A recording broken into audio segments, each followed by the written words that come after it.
Hello guys, the depth queen स्वागत करती है अपने डार्क डेप्थ वर्ल्ड में। और आज की जो फिल्म लेकर मैं हाजिर हुई हूँ आप सबके सामने, उस फिल्म का नाम है मेरे यार की शादी है। जी हाँ, मेरे यार की शादी है और मैं खुश नहीं हूँ। ये शेर तो आपको याद ही होगा। जिन लोगों ने भी ये फिल्म देख रखी है आज से करीबन, आप सोच सकते हैं ये फिल्म 2002 में आई थी, तो ये फिल्म करीबन 20 साल से भी ज़्यादा हो गए इस फिल्म को रिलीज़ हुए हुए।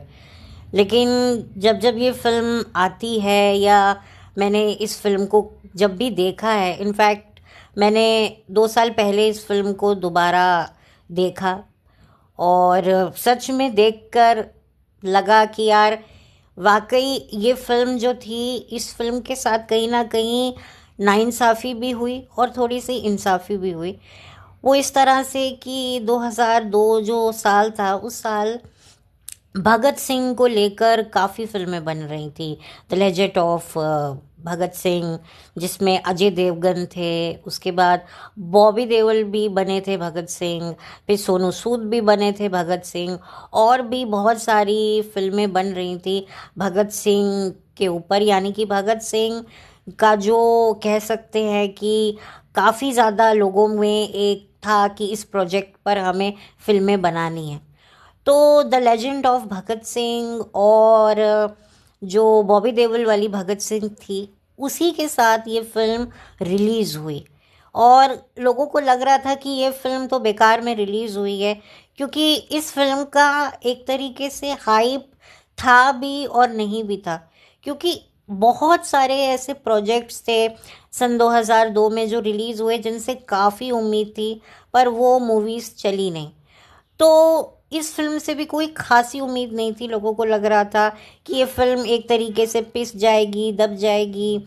इस फिल्म में कुछ क्या है, मतलब एक लव स्टोरी है, एक लड़की है, दो लड़के हैं। लेकिन जब लोगों ने ये फिल्म देखी तो इस फिल्म ने भी एक अच्छा खासा बिजनेस किया। एक तरीके से ये एक सेमी हिट मूवी साबित हुई और इस फिल्म को वाकई लोगों ने अप्रिशिएट किया, क्योंकि ये एक फैमिली एंटरटेनर मूवी थी। और क्योंकि क्या होता है ना, अगर कोई चीज़ पर कोई ज़्यादा फिल्में बनने लगे तो फिर उसका चार्म ख़त्म हो जाता है। अगर मैं भगत सिंह की बात करूं तो लेजेंड ऑफ भगत सिंह ज़्यादा अच्छी मूवी थी। लेकिन वही वाली बात है कि इतनी मूवीज़ इकट्ठे रिलीज़ हो गई तो क्या है, ऑडियंस बढ़ जाती है और चीज़ें सामने से खुलकर नहीं आ पाती हैं। एक अच्छी मूवी को एक स्पेस की ज़रूरत होती है बॉक्स ऑफिस पे, जो नहीं मिला है, जिसकी वजह से आप कह सकते हैं मेरे यार की शादी मूवी को इतना फ़ायदा हुआ भी और नहीं भी हुआ।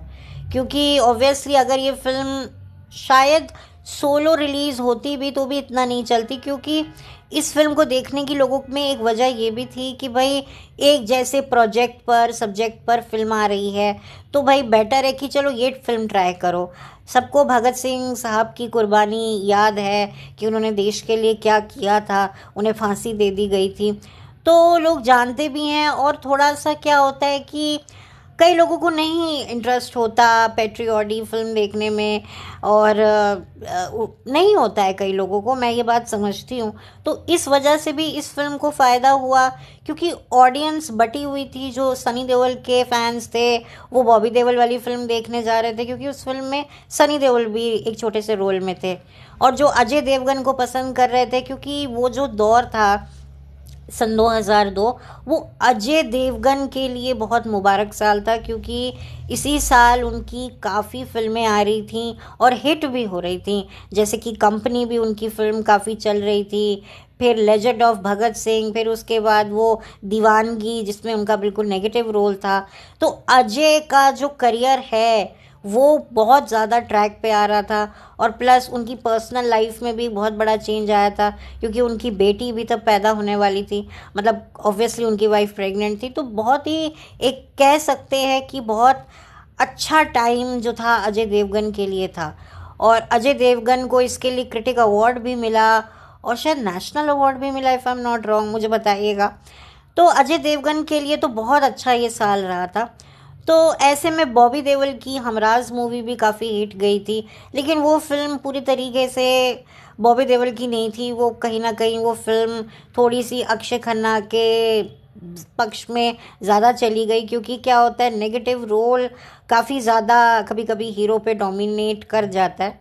तो ऐसा ही कुछ हुआ था बॉबी देओल के साथ भी। लेकिन जो ये फिल्म थी मेरे यार की शादी है, ये यशराज बैनर के तले बनी थी। इसे आदित्य चोपड़ा ने प्रोड्यूस किया था, और इस फिल्म से जो है उदय चोपड़ा को एक बार फिर से पब्लिक के सामने लाया जा रहा था, क्योंकि इससे पहले भी अगर आप देखें तो उदय चोपड़ा को मोहब्बतें फिल्म से लॉन्च किया गया। फिर उसके बाद मुझसे दोस्ती करोगे नाम की फिल्म भी आई, जो यशराज बैनर के तले बनी हुई थी। और फिर उसके बाद आई थिंक ये वाली जो फिल्म थी मेरे यार की शादी है, ये पहले आई थी। ये जो गर्मियों की छुट्टियां होती हैं उस दौरान ये फिल्म रिलीज़ हुई थी। इसमें जिमी शेरगिल भी थे। जिमी शेरगिल मोहब्बतें से ही डेब्यू कर चुके थे, लेकिन जो जिमी शेरगिल थे उनको पंजाबी फिल्मों में बहुत नाम आगे जाके उन्होंने बनाया। पहले तो उन्होंने बॉलीवुड में ही अपनी किस्मत आजमाई, लेकिन कोई ख़ासा फ़ायदा नहीं हुआ। अच्छी फिल्में ज़रूर करी, लेकिन उनको जो पहचान है वो रीजनल सिनेमा से मिली, पंजाबी सिनेमा से मिली। और अब जो जिमी शेरगिल हैं वो वेब सीरीज़ में दिखाई देते हैं। और जिमी शेरगिल एक अच्छे एक्टर हैं, और वो एक डिसेंट काम कर रहे हैं। उनकी मैंने एक वेब सीरीज़ देखी थी 2020 में, योर ऑनर करके, तो वो भी अच्छी थी। तो जिमी शेरगिल एक अच्छे एक्टर हैं, और उनको थोड़ा बहुत जो है उन्होंने कुछ कमाया है। लेकिन कंपेयर करें उदय चोपड़ा जो एक प्रोड्यूसर के बेटे हैं, एक प्रोड्यूसर के भाई हैं, उनको फ़ायदा नहीं हुआ है। इस फिल्म में मैं कहूँगी कि इस फिल्म में क्या मतलब, अगर मैं ओवरऑल उदय चोपड़ा की बात करूँ तो उदय चोपड़ा को एक्टिंग तो आती है, बट क्या होता है ना, कुछ लोगों के पास टैलेंट होता है लेकिन किस्मत नहीं होती है। कुछ लोगों के पास सिर्फ किस्मत होती है पर टैलेंट नहीं होता है। बहुत कम ऐसे आर्टिस्ट होते हैं जिनके पास किस्मत भी होती है, टैलेंट भी होता है। ये जुगल जोड़ी बहुत कम लोगों में आपको देखने को मिलेगी। तो ये जो पूरी की पूरी जो फिल्म थी, ये मैं अगर अपनी बात कहूँ तो ये दो लोगों पर ज़्यादा केंद्रित थी, और ये थी भी, इसमें कुछ गलत नहीं है। वो है उदय चोपड़ा और जिमी शेरगिल। इन दोनों की जो एक खट्टी मीठी जो रंजिश थी फिल्म की हीरोइन को पाने की चाह रखने में, वो काफ़ी ज़्यादा इंटरेस्टिंग थी। और इस फिल्म से डेब्यू किया था ट्यूलिप जोशी ने, जो बात कह सकते हैं कि वो भी अपना करियर आगे जाकर नहीं बना पाई। उन्होंने भी पंजाबी फिल्मों में काम किया, बट उनको कुछ मिला नहीं। हाल फिलहाल तो अब वो शादीशुदा हैं और अपने पति के साथ मिलकर बिजनेस चला रही हैं, तो उनका कोई करियर नहीं चला है। जबकि इतनी बड़े बैनर से लॉन्च होना, आई थिंक अगर मैं बात करूं मोहब्बतें फिल्म से भी बहुत सारी लड़कियां लॉट जो है वो लॉन्च हुआ था, पर किसी को भी फ़ायदा नहीं हुआ था। तो ये भी जो यशराज बैनर से जो लॉन्च हुई है लड़की ट्यूलिप जोशी, इस बेचारी को भी कोई फ़ायदा नहीं हुआ। हालांकि ये देखने में ठीक ठाक थी और इसको काफ़ी अच्छे से प्रेजेंट किया था पूरे फिल्म में, और इसी के इर्द गिर्द कहानी थी। एक तरीके से इसका एक स्वयंवर रचा हुआ था कि दो लोग, एक इसका बेस्ट फ्रेंड और एक इसके मंगेतर के बीच में एक होड़ लगी हुई थी कि कौन दुल्हनिया लेके जाएगा। इस फिल्म में बिपाशा बासु भी थी, जो एक उनको अच्छा खासा एक रोल मिला था। बिपाशा बासु तब नई नई बॉलीवुड में आई थी, तो उनको अच्छी फिल्में मिल रही थी। वो बात अलग है कि अब बिपाशा को कुछ नहीं मिलता है। अब बिपाशा सिर्फ वही बच्चा बच्चा खेलती हैं, जो आई थिंक हर जो एक्ट्रेस हैं जो कामकाज से दूर हो चुकी हैं, वो बच्चे को ही गोद में ले लेके फिरती हैं पेपराजी के सामने, क्योंकि उनके पास कोई ऑप्शन नहीं होता है। वो इसी में ही अपना काम ढूंढ लेती हैं। उनको इसी में ही सोशल मीडिया पे जो है बेबी प्रोडक्ट से रिलेटेड कुछ मिल जाता है प्रमोशन, तो इससे उनकी गाड़ी चल जाती है। तो हाल फिलहाल जो है बिपाशा अपनी फैमिली लाइफ में बिजी है, बच्ची है, पति है, तो वो पूरे तरीके से फिल्मों से काफ़ी सालों से दूर हैं। ठीक है, ये उनका चॉइस है, लेकिन बिपाशा बासु बहुत ज़्यादा उस टाइम पर डिमांड में थी, और यशराज उन्होंने उन्हें फिल्म में लिया था, क्योंकि ज़्यादा वक्त नहीं हुआ था बिपाशा को बॉलीवुड में एंट्री लिए हुए। तो 1-1.5 साल तो हो ही गया था, और उनको काफ़ी अच्छे अच्छे प्रोजेक्ट्स मिल रहे थे। तो ये भी उनका रोल काफ़ी अच्छा था। और मैंने इस फिल्म की मेकिंग देखी थी, तब क्या होता था कि फिल्म की एक प्रमोशन होता था कि फिल्म के बिहाइंड द सीन मेकिंग दिखाई जाए, फिर उससे जुड़े कुछ किस्से लोगों को बताए जाएं किसी म्यूज़िक चैनल पर। तो पहले ऐसी जो थी प्रमोशंस होती थी, तो मैंने देखा था कैसे फिल्म की शूटिंग हो रही है, क्या हो रहा है। भाई उस वक्त तो यही होता था, यही एक हमें अच्छा लगता था, जिसको आप लोग शो केस कहते थे, पता नहीं कुछ कहते थे। अब तो वो बिहाइंड द सीन बोलते हैं या कुछ शॉर्ट फॉर्म भी बोलते हैं, बीटीसी। बट पहले शायद शो केस होता था कि फिल्म की शूटिंग के सीन्स दिखाओ, कैसे शूट हो रहा है, ताकि लोगों में क्यूरोसिटी हो कि अच्छा ऐसे हो रहा है, ये हो रहा है, क्या हो रहा है। तो ये था। अच्छा, इस फिल्म से एक और जो किसी को फ़ायदा हुआ था वो थी शमिता शेट्टी, जिनको एक गाना मिला था शरारा शरारा करके, जिस गाने ने उनको एक पहचान दे दी, एक शरारा गर्ल का टैग उनको लग गया। हालांकि उसके बाद भी उन्होंने यश चोपड़ा के बैनर तले बनी साथिया मूवी में भी जो है डांस किया था चोरी पे चोरी, बट वो गाना इतना चला नहीं था। बट शरारा ने तो बहुत धूम मचाई थी। आज भी शरारा जो गाना है वो लोगों के दिलों पे छाया हुआ है, और आज भी लोग सुनते हैं तो बिल्कुल ऐसा लगता ही नहीं है कि हम 20 साल से भी ज़्यादा पुरानी फिल्म का गाना सुन रहे हैं। तो शमिता ने उसमें बहुत एक गाना किया था, लेकिन गाना करके वो कहीं ना कहीं उन्होंने हीरोइन को टक्कर दे दी थी। और आप देखेंगे तो ये गाना बिल्कुल भी चीप अश्लील बिल्कुल नहीं है, कहने को एक आइटम सॉन्ग था, बट आप इसमें कहीं से भी कोई क्रिंज, अश्लीलता, फुहड़ता, अभद्रता आपको देखने को नहीं मिलेगी जो आपको आज देखने को मिलती है। वैसी तो बिल्कुल भी नहीं है। ये गाना बिल्कुल साफ़ सुथरा है, कहने को ये एक आइटम सॉन्ग है, बट इसमें कहीं पर भी आपको गंद नहीं दिख सकता है उस लेवल का जो हम आज की तारीख में देखते हैं। तो ये गाना काफ़ी ज़्यादा हिट हुआ था, और इस गाने से जो है शमिता को एक पहचान मिल गई थी। उसके बाद वो बात अलग है कि शमिता को कुछ खासा करियर में फ़ायदा हुआ नहीं है। वो 3 3 बार बिग बॉस भी होकर आ गई, लेकिन कुछ उनके हाथ में लगा नहीं।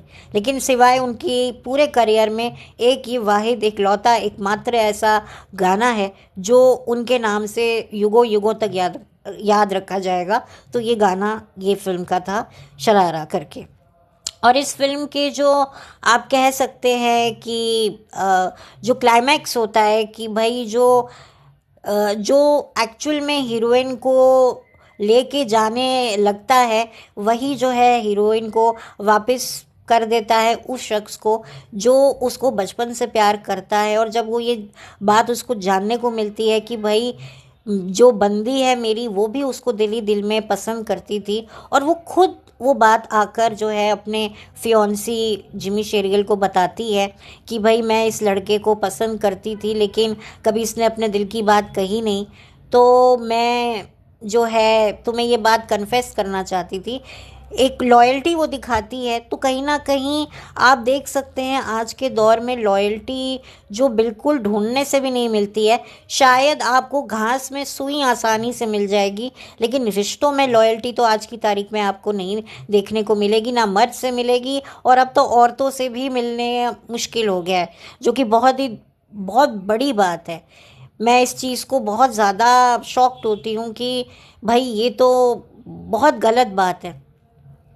बट खैर, तो क्योंकि जो जिमी शेरगिल का जो डिसीजन होता है कि नहीं यार इसे अपने लवर के पास ही जाना चाहिए, वो बहुत ही सही डिसीजन था। क्योंकि देखो, हस्बैंड वाइफ का रिलेशनशिप अलग होता है, बॉयफ्रेंड का अलग होता है।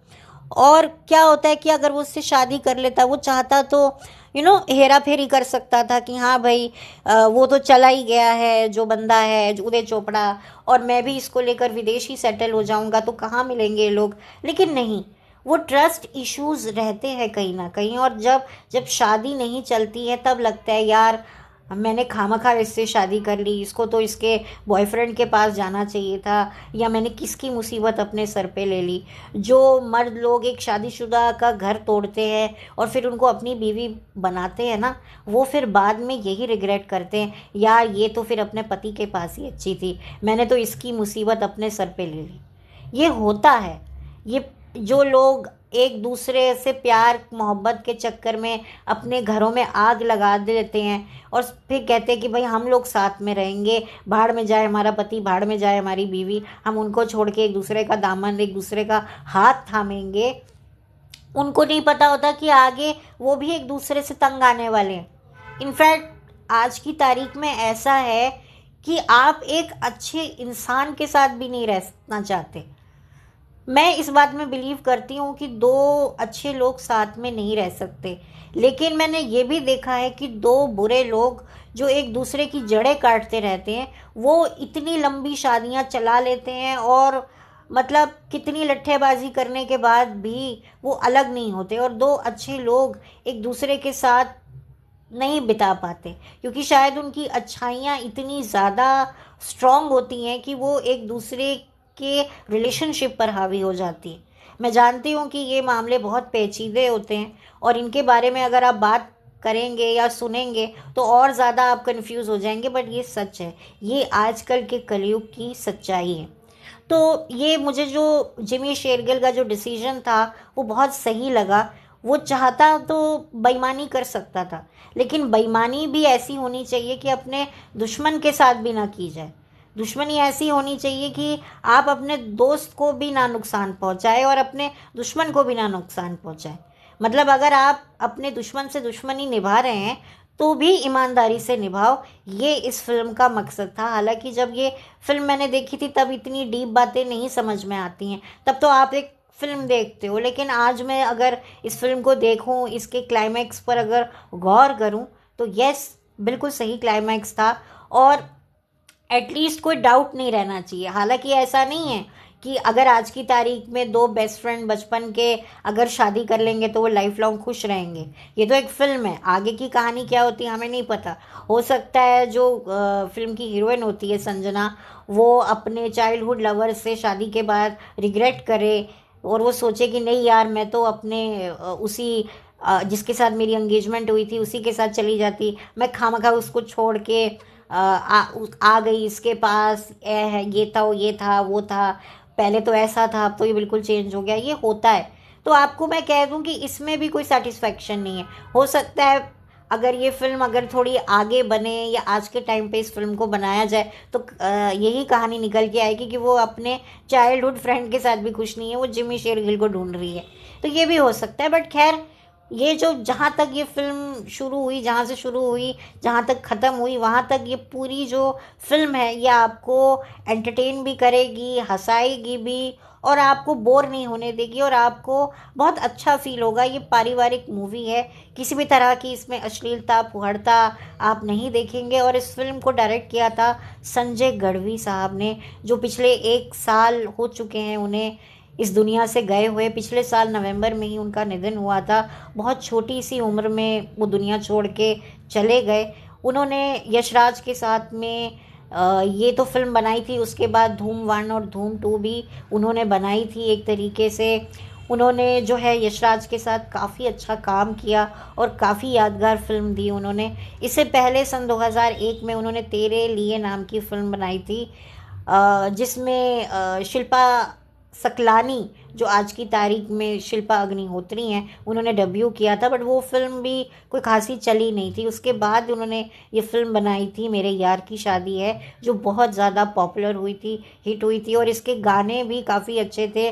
जीत गांगुली और प्रीतम गांगुली ने मिलकर इस फिल्म का म्यूज़िक दिया था और इस फिल्म की जो पूरी एल्बम है उसने काफ़ी ज़्यादा धूम मचाए थे, काफ़ी चार्ट बस्टर गाने रहे थे। मैंने ये फिल्म सीडी प्लेयर में देखी थी, उस दौरान सीडी प्लेयर बहुत चलते थे और रेंट पर जो है सीडीज़ मिल जाती थी नई नई मूवीज़ की, तो हम लोग देख लिया करते थे। तो वो भी एक दौर था और आज हम पेन ड्राइव पे देखते हैं या फिर मोबाइलों में देखते हैं या फिर ओटीटी प्लेटफॉर्म पे देखते हैं, वो भी एक टाइम था। तो ये पूरी ओवरऑल ये फिल्म है और आपको ये फिल्म बिल्कुल भी निराश नहीं करेगी। जिमी शेरगिल अपने किरदार में बिल्कुल सटीक हैं और उदय चोपड़ा ने बहुत अच्छा काम किया है और उदय चोपड़ा वाकई एक अच्छे एक्टर हैं, लेकिन आई थिंक उनकी डेस्टिनी ने उनका साथ नहीं दिया। बहरहाल डेस्टिनी ने साथ तो ट्यूलिप जोशी का भी नहीं किया, क्योंकि अच्छी खासी एक्ट्रेस थी बड़े बैनर से उन्होंने अपने आप को लॉन्च किया था, बट उससे उनको कोई फ़ायदा नहीं हुआ। ये बहुत दुखद बात है, बट खैर इस फिल्म को आप देख सकते हैं। ये फिल्म सैटेलाइट चैनल पर भी कई बार अब आती है। और बताइएगा आप लोगों की क्या मेमोरीज रही हैं इस फिल्म से। और चलिए अब मैं चलती हूँ, और कुछ इस ज़्यादा इस फिल्म के बारे में बात करने को है नहीं। लेकिन यस, एक मुद्दा जो मुझे इस फिल्म का अच्छा लगा कि भाई जिसकी अमानत है वो अमानत उसी के पास जाए तो बहुत अच्छा है। हमारे हिंदू कल्चर में कहा जाता है कि भाई अनहक की लक्ष्मी और अनहक के विषय से बचें, अपने हक की लक्ष्मी भोगें और अपने हक के विषय को ही भोगें। यानी आपने जो शादी की है जिस महिला से, जिस पुरुष से, उसी के साथ जो है अपनी पूरी ज़िंदगी आप सिंसियरली बिताइए। तो वो भी एक तरीके से एक ब्रह्मचारी व्रत समान ही होता है। लेकिन खैर मुझे लगा कि खैर अब ये बातों का अब क्या मतलब है, क्योंकि आप देख रहे हैं इधर उधर यहाँ वहाँ इस तरह की गंदगी मची हुई है। भाई किसी का भाई किसी की जान, वाकई ये आजकल यूट्यूब पे बहुत चल रहा है।